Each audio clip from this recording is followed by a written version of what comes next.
প্রিয় উপস্থিতি, পুরা জাতি, পুরা উম্মত, আমরা আজকে একটি আশঙ্কার মধ্যে আছি। আল্লাহর হাবিব সাল্লাল্লাহু আলাইহি ওয়া আলিহি ওয়াসাল্লাম যেই ইঙ্গিত নয় বরং স্পষ্ট করে বলে দিয়েছেন, জামানায় জামানায় যুগে যুগে কিছু লোক আসবে, তাদের মিশন হবে ইয়াকতুলুনা আহলাল ইসলাম ওয়া ইয়াদাউনা আহলাল আওথান।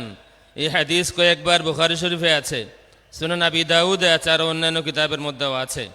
কিছু লোক মুসলিম পরিচয়ে যুগে যুগে থাকবে, যাদের মিশন হলো শুধু মুসলমানদেরকে হত্যা করা, আর যারা মূর্তিবাদী, যারা আহলে আওথান, তাদের সাথে খাতির অব্যাহত রাখা।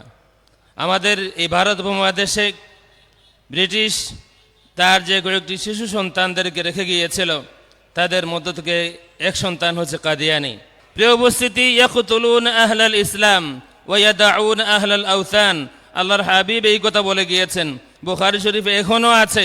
কতদিন থাকবে আল্লাহ রাব্বুল আলামিন জানেন, কারণ কিতাবের পর কিতাব খেয়ানত হচ্ছে, এবারত পরিবর্তন করে দেওয়া হচ্ছে। কত কিতাবের নাম বলবো। ইবনু হাজার আসকালানী রহমতুল্লাহি আলাইহির বিরুদ্ধে কিতাব বেরিয়েছে, আল আখতাউল আকাইদিয়া ফি ফাতহুল বারি শরহ সহিহ আল বুখারী।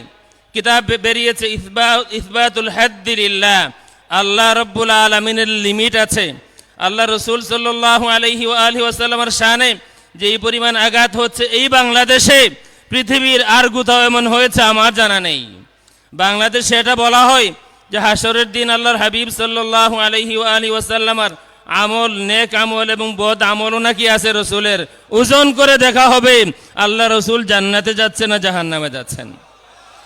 এই সময়ে আজকের এই আন্তর্জাতিক শান রিসালাত মহাসম্মেলন কতটুকু জরুরি, আরো কিছুদিন গেলে হয়তো আমাদের সকলের বুঝে আসবে।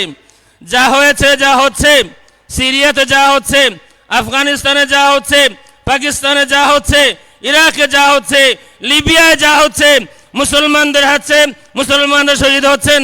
আহলুস সুন্নাত ওয়াল জামাতের শত শত উলামায়ে কেরামকে মসজিদে মাদ্রাসায় তাদেরকে শহীদ করে দেওয়া হচ্ছে। মসজিদের ভিতরে ফজরের নামাজের সময়, হাদিস পড়ানো অবস্থায়, দরসে হাদিসের সময় বোমা মেরে উড়িয়ে দেওয়া হচ্ছে।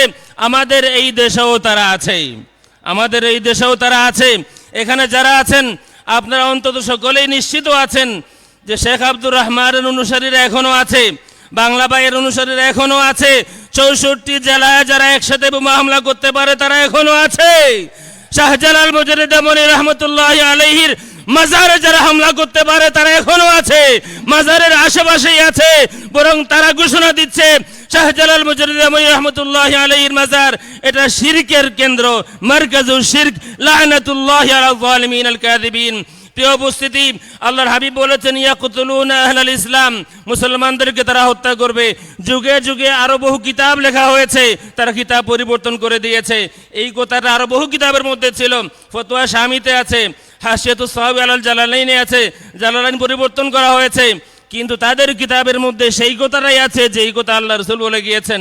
বাংলা একটা কিতাব বেরিয়েছে, তার নাম হলো মুসলিম কি চার মাযহাবের কোনো এক মাযহাব অনুসরণে বাধ্য।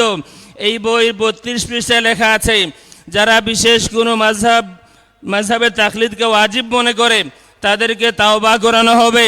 তাওবা করলে তো প্রাণে বেঁচে গেল, নতুবা হত্যা করা হবে।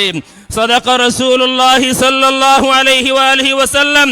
1000 বছর আগে আল্লাহর হাবিব এই কথাই বলেছিলেন, কিছু লোকের মিশন হবে মুসলমানদেরকে হত্যা করা। তাদেরকে আপনি বার্মায় পাবেন না, তাদেরকে আপনি ফিলিস্তিনে পাবেন না, তাদেরকে পাবেন মসজিদে মাজারে তারা হামলা করে মুসলমানদেরকে হত্যা করে। সুতরাং আমাদেরকে জাগতে হবে। প্রতিটি ঘর মদিনা শরীফের ঘর হবে, প্রতিটি মানুষ আল্লাহ রাসূল সাল্লাল্লাহু আলাইহি ওয়া আলিহি ওয়াসাল্লামের সুন্নাত এবং মুহাব্বতের এটি প্রতিকৃতি হবে, যাতে করে কোনোভাবেই বাতিলপন্থীরা আমাদের ঘরে হামলা করতে না পারে। আল্লাহ রাব্বুল আলামিন এই মহাসম্মেলনকে কবুল করুন। বিশ্বের